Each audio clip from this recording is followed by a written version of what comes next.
கரும்பினில் சுவையென, கதிரினில் ஒளியென, காவினில் மலரென, நிலவினில் குளிரென, நிலமிசை வளமென, செம்மொழி சிறப்பென, முத்தமிழ் தந்த வள்ளலே உன் பாதம் வணங்குகின்றேன். அவையை வணங்கி முத்தமிழறிஞர் கலைஞர் கருணாநிதி என்ற தலைப்பில் தொடங்குகின்றேன் என் உரையை.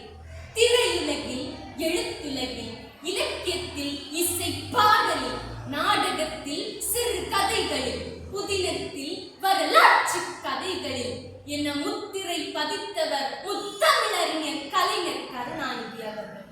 தமிழின் அடையாளம், கலையின் பிறப்பிடம், அறிவின் ஊற்று, அகந்தையில்லா ஆளுமை, ஆறாம் விரலாம் பேனாவால் அசைக்க முடியாத ஆலமரமாய் உயர்ந்து நின்றவர். திரைத்துறையிலே அவரது தீராத சாதனை.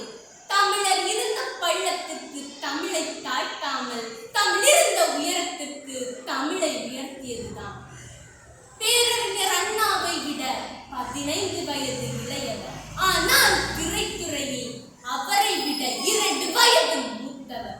செய்ய முடிந்ததை சொன்னவர், அதை செய்து முடித்த அசாத்திய துணிச்சல் கொண்டவர். அவர் காட்சிக்கு எளிமையானவர், கடுஞ்சொல் பேசாதவர், எதிரிகளை நேசிக்கும் பண்பாளர், தன்னம்பிக்கை மிகுந்தவர், நடுநிலை தவறாத நீதிபதி, சமதர்ம சமுதாயம் வளர, தமிழ் மக்கள் உயர பாடுபட்ட ஒரே தலைவர்.